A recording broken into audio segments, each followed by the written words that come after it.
और बात बड़ी खबर की, श्रीनगर में गुपकार रोड पर आग लगी है। आईबी कार्यालय के निचले स्टोर में ये भीषण आग लगी है। जनरल एरिया में ये आग लगी है। आग पर फिलहाल काबू पा लिया गया है। किसी तरह के कोई जानी नुकसान की कोई खबर नहीं है।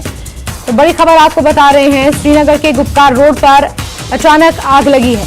आईबी कार्यालय के निचले स्टोर में ये आग लगी थी। फिलहाल आग पर काबू पा लिया गया है और किसी तरीके के कोई जानी माल के नुकसान की कोई खबर इसमें नहीं मिल रही है। इस वक्त की बेहद अहम खबर आपको दे रहे हैं, जहां आईबी कार्यालय के निचले स्टोर में अचानक आग लग गई। तस्वीरें आपको दिखा रहे हैं। हालांकि आग पर फिलहाल काबू पा लिया गया है। किसी तरह का कोई जानी नुकसान इसमें नहीं हुआ है। आग लगने के बाद फायर ब्रिगेड को सूचित किया गया और आईबी कार्यालय में ये आग लगी है। यहां के एक जनरेटर एरिया में ये आग लगी है।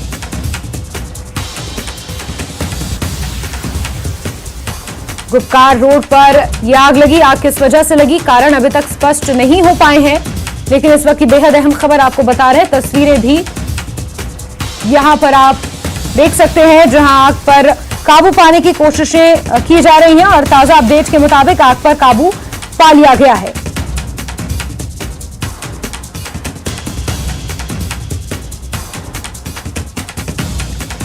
तो इस वक्त की बेहद अहम खबर आपको दे रहे हैं, जहां गुपकार रोड पर आईबी कार्यालय में आग लगी है। इसके जनरेटर रूम में आग लगी। आग किस वजह से लगी, ये कारण अभी तक स्पष्ट नहीं हो पाया है।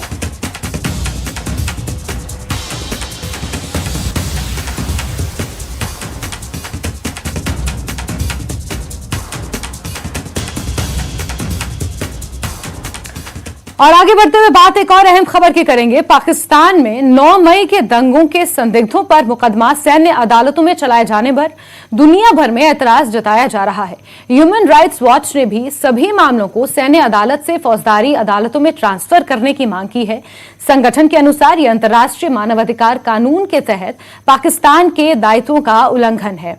गौरतलब है कि पुलिस ने 33 संदिग्धों को ट्रायल के लिए पाकिस्तानी सेना के हवाले कर दिया था, जिस पर अब ह्यूमन राइट्स वॉच ने ये ऐतराज जताया है और त्वरित प्रभाव से सभी मामलों को सैन्य अदालत से फौजदारी अदालतों में ट्रांसफर करने की मांग की है।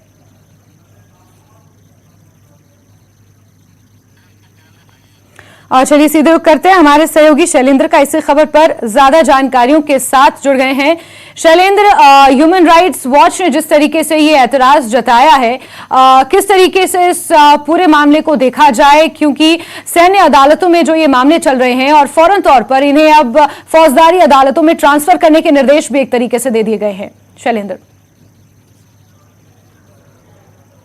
देखिए, पाकिस्तान में अगर ह्यूमन राइट्स की बात करें तो ये मजाक जैसी बात होगी, क्योंकि पाकिस्तान में हम पहले ही देखते आ रहे हैं कि वहां पर जो अल्पसंख्यक समुदाय है, वहां की जो माइनॉरिटीज है, उनके साथ आज़ादी के बाद से उनके साथ वहां पर नाइंसाफी हो रही है।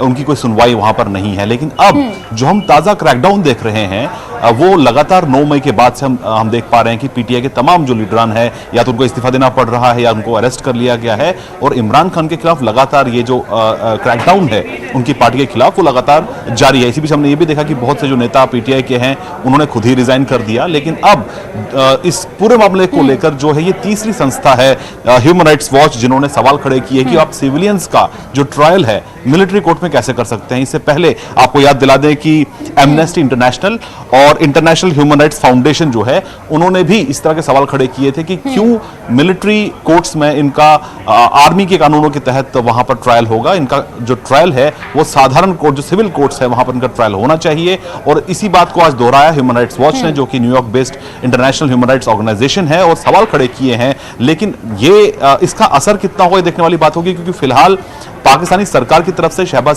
शरीफ की सरकार की तरफ से अभी कोई इस तरह का इंडिकेशन नहीं है कि वो इस तरह के क्रैकडाउन को बंद करेंगे। और कल ही हमने देखा है कि पाकिस्तान के गृह मंत्री राना सनाउल्लाह ने भी साफ कर दिया था कि इंटरव्यू के दौरान कि इमरान खान को भी मिलिट्री कोर्ट में उनका ट्रायल हो सकता है। तो ये एक बड़ा संकेत है कि आने वाले दिनों में भी ये क्रैकडाउन थमने वाला नहीं है, बल्कि ये जारी रहेगा। और यहाँ तक कि भी जो अंतर्राष्ट्रीय संगठन जो हैं, जो अंतर्राष्ट्रीय एनजीओ हैं, वो अब सवाल खड़े कर रही हैं। और खुद इमरान खान आज ये ट्वीट करके बोल रहे हैं कि अब म्यांमार और सूडान से भी बदतर हो गई है ह्यूमन राइट वायलेशंस और ये ह्यूमन राइट कंडीशंस जो पाकिस्तान में है, उनसे कंपेयर किया जाए तो म्यांमार और सूडान में बेहतर हालात हैं। तो ऐसे में जाहिर तौर पर ये अभी क्रैकडाउन थमने वाला नहीं है। और हमने जैसे कल भी हमने बात की थी कि पाकिस्तान में एक तरफ जहां जनता पिस रही है, उनके पास आने वाले 6 महीनों के अंदर जो फूड सिक्योरिटी या खाने पीने का जो सामान है वो खरीदने के लिए भी इनके पास पैसा नहीं है। तो ऐसे में जो सरकार की जो प्रायोरिटी है वो सिर्फ और सिर्फ पाकिस्तानी जो पीटीआई है,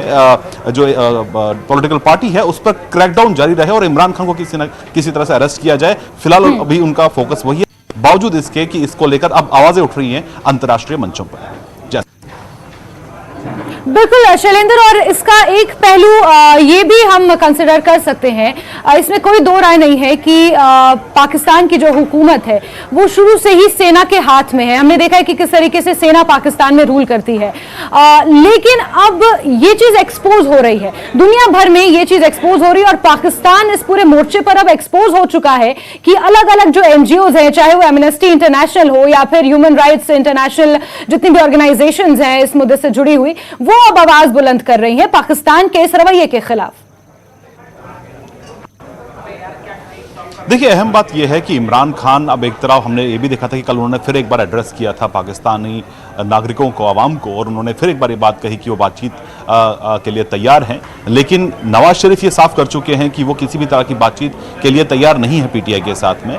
अब ऐसे में जो हालात पाकिस्तान में बने हुए हैं वो आने वाले दिनों में इतना जल्दी नहीं सुलझेंगे। आज भी इमरान खान इस्लामाबाद हाईकोर्ट पहुंचे हुए हैं अपने बेल के सिलसिले में, लेकिन फिलहाल जो ये तमाम चीजें हैं पाकिस्तान में जो हो रहा है उस पर अब अंतर्राष्ट्रीय एजेंसी की भी नजर है। और कहीं ना कहीं आईएमएफ, जिसको लेकर लोन की बात चल रही है कि आईएमएफ से पाकिस्तान लोन चाहता है, जो पाकिस्तान के अंदरूनी हालात है, जो ह्यूमन राइट्स को लेकर आवाजें उठ रही हैं अंतर्राष्ट्रीय मंचों पर, तो ऐसे में आईएमएफ के लोन के लिए भी मुश्किलें पैदा हो सकती हैं, क्योंकि आने वाले दिनों के अंदर पाकिस्तान अपना बजट पेश करेगा वहां की नेशनल असेंबली में। तो ऐसे में अगर आईएमएफ का लोन नहीं मिलता तो पाकिस्तान डिफॉल्ट कर सकता है। तो जाहिर तौर पर जो क्राइसिस पाकिस्तान में अंदर इस वक्त बने हुए हैं उस पर सिर्फ और सिर्फ Pakistani army is taking the calls. और ऐसे में वो चाहते हैं, क्योंकि इमरान खान ने सीधे तौर पर पाकिस्तानी आर्मी को चैलेंज किया है, इसलिए उनका अब वहां पर उनके कार्यकर्ताओं का, उनके लीडर्स का, पीटीआई के उनके खिलाफ जो लगातार क्रैकडाउन जारी है और आगे भी जारी रहने के पूरे इम्कान है। जैस्मिन।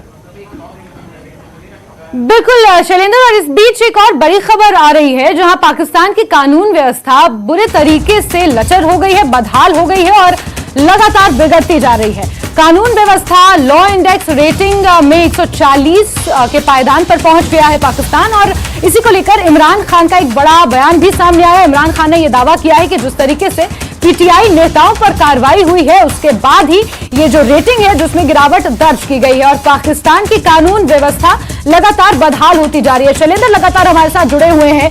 शैलेंद्र, जहां पर राजनीतिक हालातों की बात हो रही है, आर्थिक मोर्चे पर पाकिस्तान पूरे तरीके से पिटा हुआ नजर आ रहा है, वहीं कानून व्यवस्था भी पाकिस्तान में बदहाल है, लॉलेसनेस अपने चरम पर है। और इमरान खान इसी स्थिति का फायदा उठा के बयान भी दे रहे हैं, कह रहे हैं कि पीटीआई के कार्यकर्ताओं के जिस तरीके से रवैया अपनाया गया उनके खिलाफ, ये जो पायदान, ये जो रिपोर्ट सामने आई है, ये इसी के मद्देनजर आई है।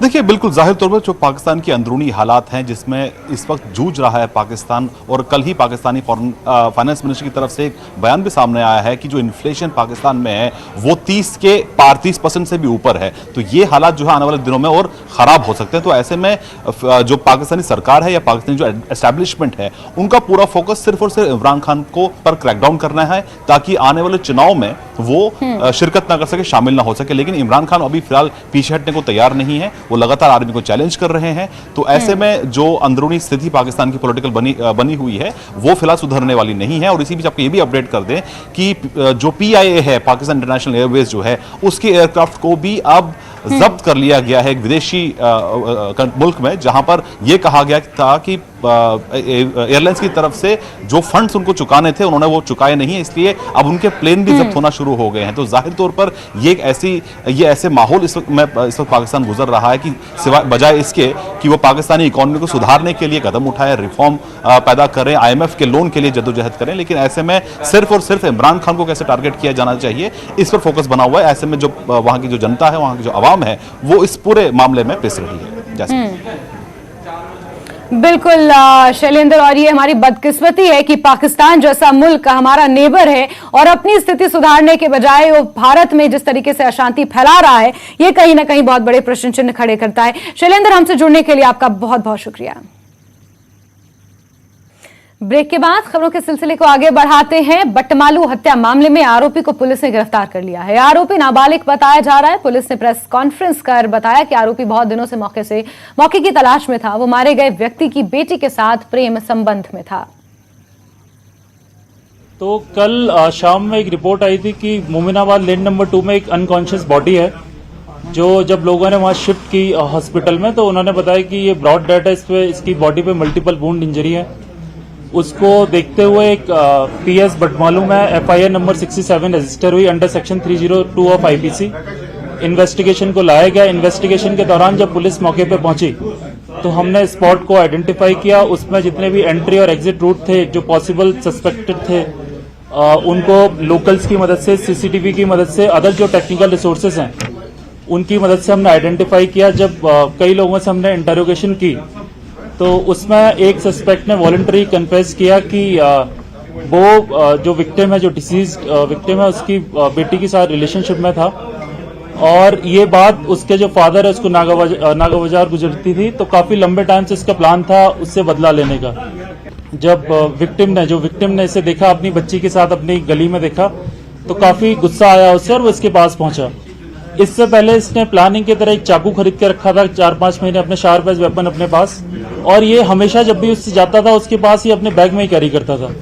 तो कल जब इसने देखा गली सुनसान थी, कोई अवेल था नहीं, उसके फादर अकेला था, इसको मौका मिला जो काफी लंबे टाइम से एग्जीक्यूट करना चाह रहा था। इसने उसी टाइम पे मौके का फायदा उठाते हुए मल्टीपल स्टैब इंजरी उसको दी, मल्टीपल वुंड उसकी गर्दन पे, छाती पे दिए, जिससे जो विक्टिम है उसकी डेथ होगी। बीजेपी की जम्मू कश्मीर इकाई महा जनसंपर्क अभियान शुरू करने जा रही है। यह अभियान 1 जून से शुरू होगा और महीने भर चलेगा। जम्मू में प्रेस कॉन्फ्रेंस का जम्मू कश्मीर बीजेपी इकाई के अध्यक्ष रविंद्र रैना ने कहा कि इस दौरान केंद्र सरकार द्वारा उठाए गए विकास कार्यों के बारे में लोगों को बताया जाएगा। विभिन्न कार्यक्रमों का भी आयोजन होगा।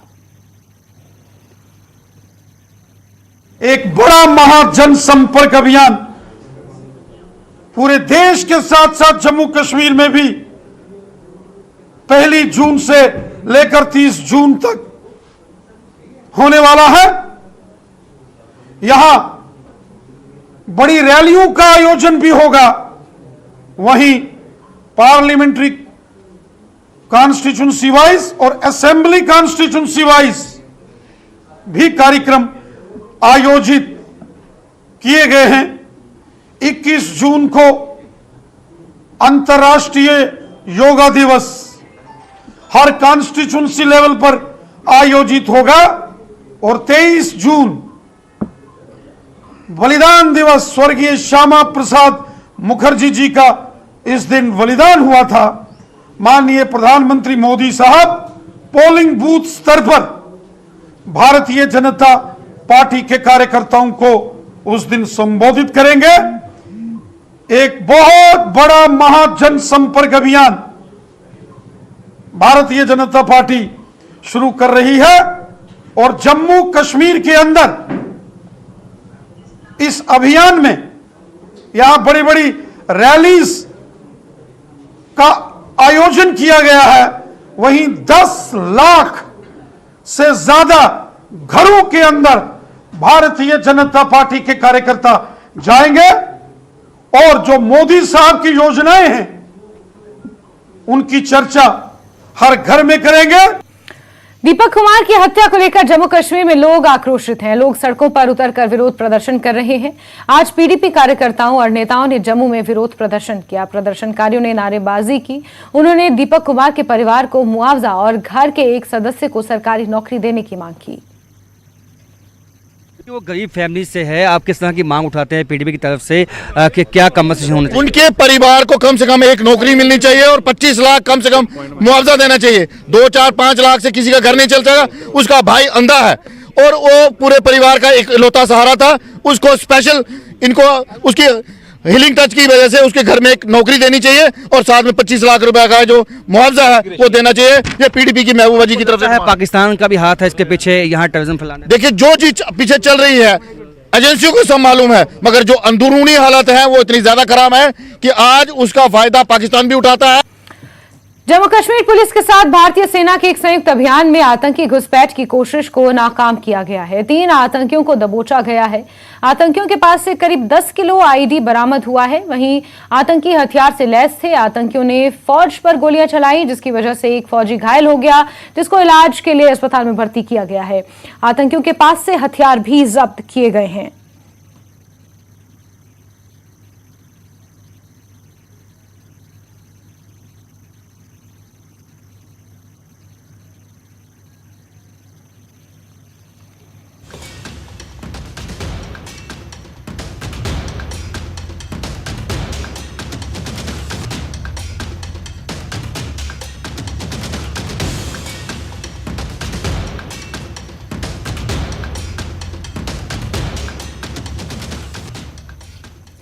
बडगाम के आरी पाथन बीरवाह में एनआईए ने छापेमार कार्रवाई की है। ये छापेमारी फारूक अहमद भट्ट और जुबैर अहमद डार के घर पर हुई है। एनआईए की टीम ने बारीकी से तलाशी ली है और पूछताछ भी की गई है। गौरतलब है कि एनआईए पिछले कई महीनों से कश्मीर घाटी में विभिन्न स्थानों पर टेरर फंडिंग और अन्य अपराधों के सिलसिले में छापेमारी कर रही है।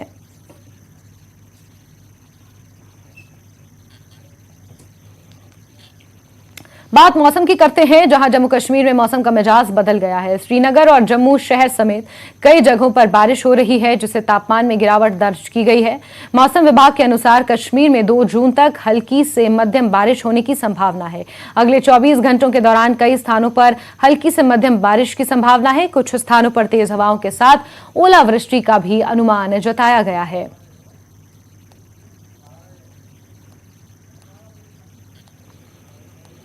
वहीं पुंछ जिले को कश्मीर से जोड़ने वाली ऐतिहासिक मुगल रोड कल देर शाम भारी भूस्खलन के चलते यातायात के लिए बंद हो गई।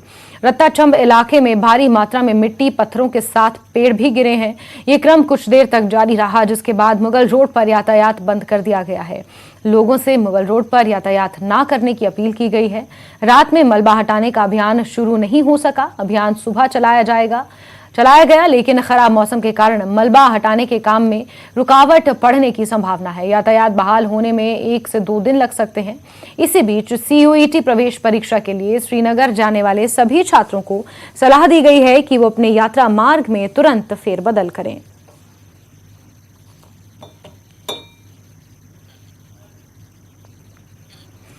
पुलवामा जिले में सीआरपीएफ की 183वीं बटालियन के द्वारा मुफ्त मेडिकल कैंप का आयोजन किया गया। कैंप में स्थानीय लोगों के यहां रह रहे अस्थायी लोगों की जांच डॉक्टरों ने की। मरीजों को मुफ्त दवाइयां भी वितरित की गईं। इस मौके पर स्थानीय लोगों ने सीआरपीएफ का आभार भी व्यक्त किया। 67 मेडिकल सिविएशन प्रोग्राम और स्पोर्ट्स टूर्नामेंट वगैरह भी फैसिलिटी है और एमएचए ने हम लोग को कुछ पैसा फंड अलॉट हुआ है कि ये सिविएशन करने के लिए, इसलिए हम लोग टाइम टू टाइम कर रहा है। और सिविल पुलिस के साथ क्या बोलेंगे उसको आइडेंटिफाई करके mostly we are conducting civic action programme as per requirement of the local population.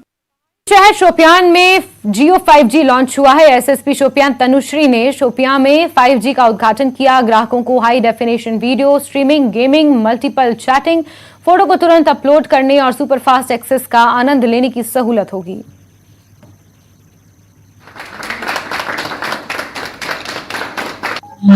Internet तो अभी आप देखिएगा तो वर्ल्ड में या कहीं पे भी सबसे ज्यादा जरूरी इंटरनेट ही है। अब इसका यूज हम लोग कैसे करते हैं उस पर डिपेंड करता है।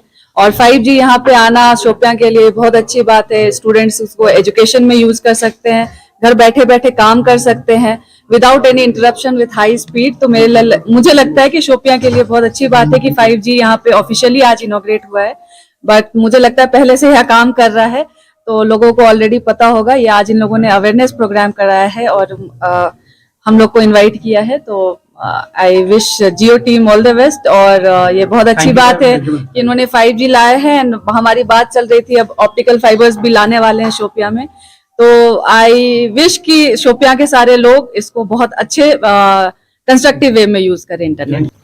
नेता प्रतिपक्ष जयराम ठाकुर आज कांगड़ा के दौरे पर रहने वाले हैं। जयराम ठाकुर दोपहर 1:30 बजे करीब पालमपुर पहुंचे। वहां एक जनसभा को संबोधित करने के बाद वो 3:30 बजे धर्मशाला के लिए रवाना हो जाएंगे, जहां वो पार्टी पदाधिकारियों के साथ आज अहम बैठक करने वाले हैं। कल से भाजपा का महाजनसंपर्क अभियान शुरू हो रहा है और माना यह जा रहा है कि इसके मद्देनजर ये बैठक अपने आप में काफी महत्वपूर्ण रहने वाली है।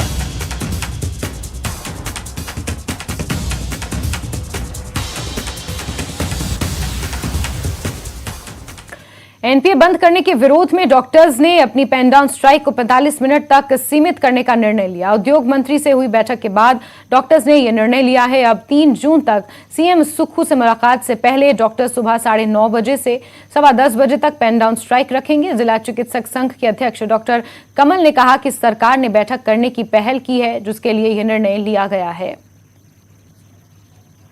कमेटी की मीटिंग हुई थी सीएम के बिहाफ पे।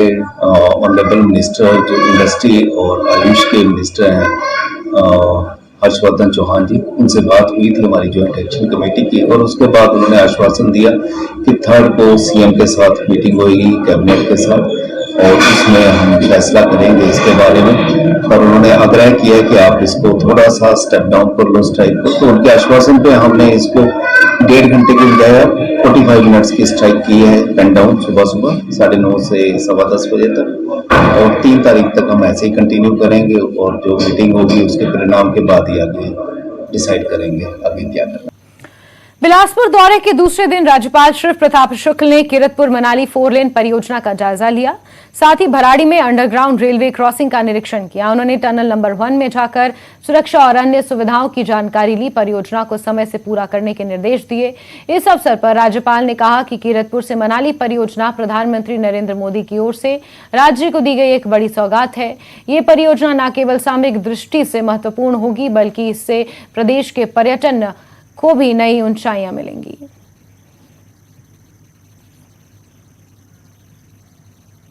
आने वाले समय में जल्दी ही माननीय प्रधानमंत्री जी आकर के इसको इनाग्रेट भी करेंगे। इस नाते मैं भी आया हूँ। मैं इसके लिए एनएच को भी बधाई देता हूँ, माननीय मंत्री गडकरी जी को भी बधाई देता हूँ, यहाँ के प्रशासन को भी, क्योंकि बिना प्रशासन के इन लोगों को काम करने में असुविधा होती है।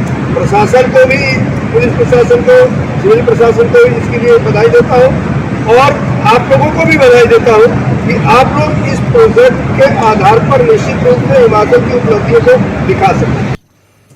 बद्दी के मानपुरा में पुलिस ने अवैध खनन और यातायात नियमों की अवहेलना करने वाले दुपहिया वाहनों पर कार्रवाई की है, चालान काटे हैं। एसएचओ अनिल कुमार ने बताया कि वो अपनी टीम के साथ गश्त पर थे। इस दौरान बद्दी के मानपुरा के साथ लगती सरसा नदी में अवैध खनन करते हुए देखा गया। पुलिस ने तुरंत आरोपियों को पकड़ा और कार्रवाई की। वहीं बिना कागजात, बिना हेलमेट, मोबाइल फोन सुनते हुए गाड़ियों के चालान भी काटे गए।